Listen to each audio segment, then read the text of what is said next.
siluman, saya mempunyai pengertian sendiri tentang bangsa siluman, yang pengertian saya ini tidak sejalan dengan pengertian siluman di masyarakat. Bangsa siluman dalam pengertian saya adalah sesosok makhluk halus yang entah sekarang bentuknya apa, tetapi sudah tidak asli lagi, seperti sosok wujud aslinya yang adalah sukma manusia.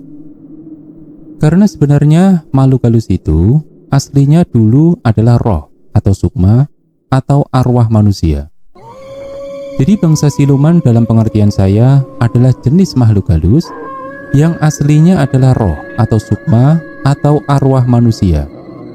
Tetapi sekarang wujudnya sudah berubah. Sudah tidak sama lagi dengan wujud aslinya yang adalah arwah manusia. Di masyarakat ada banyak cerita tentang makhluk siluman dan makhluk jadi-jadian. Dan seringkali istilah siluman itu disamakan artinya sebagai makhluk jadi-jadian. Tetapi sesungguhnya bangsa siluman tidak sama dengan makhluk jadi-jadian. Makhluk jadi-jadian biasanya adalah bangsa jin kelas rendah yang suka mengganggu dan menakut-nakuti manusia, yang sering merubah-ubah wujudnya menyerupai manusia atau menyerupai makhluk halus lain dengan maksud menipu. Tetapi cukuplah itu menjadi cerita saja untuk memperkaya wawasan kita. Jangan dipertentangkan dengan cerita saya, karena pengertian siluman di masyarakat itu tidak sama dengan pengertian siluman menurut pengertian saya. Karena saya mempunyai pengertian sendiri dalam menggolongkan jenis-jenis makhluk halus. Misalnya saja, ada cerita tentang Prabu Siliwangi yang mempunyai banyak prajurit siluman macan. Dari hasil deteksian saya, prajurit macan itu aslinya adalah bangsa jin yang sosoknya macan, bukan siluman, dan bukan jelmaan dari roh manusia para pengikutnya dulu. Juga ada cerita tentang siluman harimau putih. Tetapi menurut saya, harimau putih itu bukan siluman, tapi adalah bangsa jin. Juga ada banyak makhluk halus ular, sering disebut siluman ular. Padahal dalam kategori saya, makhluk halus ular itu adalah asli bangsa jin yang wujudnya ular, bukan siluman. Selain yang aslinya adalah bangsa jin, ada juga sosok makhluk halus ular, macan, dan sebagainya yang sebenarnya adalah makhluk jadi-jadian. Karena sosok-sosok itu adalah ubahan wujud mereka. Sosok-sosok itu bukanlah wujud mereka yang asli. Jadi di sini ada perbedaan pengertian dalam menggolongkan makhluk halus siluman antara versi saya dengan versi di masyarakat. Tetapi cukuplah itu untuk menambah pengetahuan kita saja. Karena setiap orang boleh-boleh saja mempunyai versi dan pendapat sendiri-sendiri. Saya mempunyai pengertian sendiri tentang siluman. Bangsa siluman menurut kriteria saya adalah makhluk halus yang asal-usulnya adalah sukma manusia, yang karena sesuatu sebab, mungkin karena kutukan atau karma, kemudian wujudnya berubah menjadi sosok lain. Atau mungkin karena kekuatan ilmunya, sehingga sifat energinya berubah menjadi seperti bangsa jin, tidak sama dengan sifat energi sukma manusia pada umumnya. Bagi yang hanya berubah wujudnya saja, maka sifat energinya masih sama dengan sukma manusia. Bila yang berubah adalah sifat energinya, maka bila keberadaan energinya kita rasakan dengan telapak tangan, rasanya tidak lagi seperti asap atau gerakan angin seperti umumnya sukma manusia. Tetapi sama seperti bila kita merasakan keberadaan energi jin atau dedemit, yaitu lebih padat terasa. Ibaratnya seperti menggerakkan tangan di dalam air. Beberapa contoh siluman. Yang pertama, Ibu Kanjeng Ratu Kidul. Menurut sejarahnya, Ibu Kanjeng Ratu Kidul dulunya adalah seorang putri bangsawan bupati yang dulu hidup jauh sebelum zaman Ken Arok dan Singosari, yang mengalami penindasan dan kedaliman dalam hidupnya. Dengan tujuan memperoleh kesaktian untuk menuntut balas, beliau bersama adiknya Dewi Lanjar melakukan laku prihatin Tirakat, dan Topo Broto. Setelah segala kesaktian diperoleh dan berhasil menuntut balas, beliau bersama dengan adiknya itu, dengan kekuatan ilmunya, mereka moksa, masuk ke alam gaib bersama dengan raga mereka. Di alam gaib, bersama dengan para pengikutnya, mereka membangun kerajaan gaib. Ibu Kanjeng Ratu Kidul berkuasa terutama di sepanjang pantai selatan Pulau Jawa, dari ujung timur sampai ujung kulon. Posisi kerajaannya kurang lebih 10 km sebelah selatan pantai Parangtritis, Yogyakarta. Ibu Ratu Dewi Lanjar, adik Ibu Kanjeng Ratu Kidul, berkuasa terutama di pantai utara Pekalongan sampai Tegal. Posisi kerajaannya kurang lebih 10.000 km sebelah utara pantai Pekalongan, Jawa Tengah. Ibu Kanjeng Ratu Kidul sering dikatakan sebagai makhluk siluman. Beliau karena kekuatan ilmunya, kondisi sifat fisik energinya berubah menjadi seperti sifat fisik energi bangsa jin. Tidak lagi sama dengan sifat fisik energi sukma manusia pada umumnya.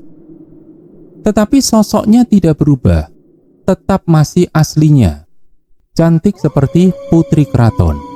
Jadi yang berubah hanya sifat energi dari sukmanya saja, tidak sama sekali dengan aslinya sifat energi sukma manusia pada umumnya. Sedangkan sosoknya tidak berubah. Kedua, buaya buntung dan ular buntung tak berekor. Sosok gaib buaya buntung dan ular buntung tak berekor biasanya berasal dari sukma manusia yang dulu semasa hidupnya berambisi mengejar kesaktian kanuragan maupun kesaktian gaib, yang kesaktian itu saat diperoleh terkait hubungan dengan gaib tertentu atau ilmu gaib. Bila dulu ilmu kesaktiannya berhubungan dengan makhluk gaib yang berdiam di air, maka kemudian sosoknya berubah menjadi buaya buntung. Bila dulu ilmu kesaktiannya berhubungan dengan makhluk gaib yang berdiam di darat, maka kemudian sosoknya berubah menjadi ular buntung. Tetapi manusia tersebut mati karena kalah dalam pertarungan. Kemudian wujud sukmanya berubah menjadi buaya buntung atau ular buntung. Ekor yang buntung menjadi tanda bahwa dulu mereka mengalami kekalahan dalam suatu pertarungan. Ketiga, manusia setengah ular dan siluman kerbau. Sosok manusia dengan pinggang ke bawah seperti ular dan sosok siluman kerbau biasanya berasal dari sukma manusia yang dulu semasa hidupnya berambisi mengejar kesaktian kanuragan maupun kesaktian gaib, yang kesaktian tersebut saat diperoleh terkait hubungan dengan makhluk gaib tertentu, dan dulu dalam hidupnya mereka sangat mengagung-agungkan kesaktiannya itu. Bedanya dengan buaya buntung dan ular buntung, manusia tersebut tidak mati karena kalah dalam suatu pertarungan. Tetapi setelah kematiannya, wujud sukmanya berubah menjadi siluman kerbau atau menjadi sosok setengah manusia, setengah ular. 4. Buaya putih dan siluman kera. Sosok gaib buaya putih dan siluman kera biasanya berasal dari sukma manusia yang dulu semasa hidupnya berambisi mengejar kekayaan dengan cara pesugihan atau ngalap berkah, atau menjalani ilmu gaib tertentu untuk kekayaan. Setelah kematiannya, sukmanya berubah menjadi buaya putih atau siluman kera. Bila dulu kekayaannya berhubungan dengan makhluk gaib yang berdiam di air, maka kemudian sosoknya berubah menjadi buaya putih. Bila dulu kekayaannya berhubungan dengan makhluk gaib yang berdiam di darat, maka kemudian sosoknya berubah menjadi siluman kera.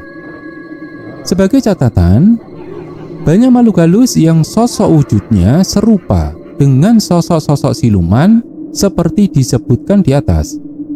Jadi, walaupun ada makhluk halus, sosok wujudnya sama dengan sosok-sosok di atas, belum tentu dia adalah bangsa siluman.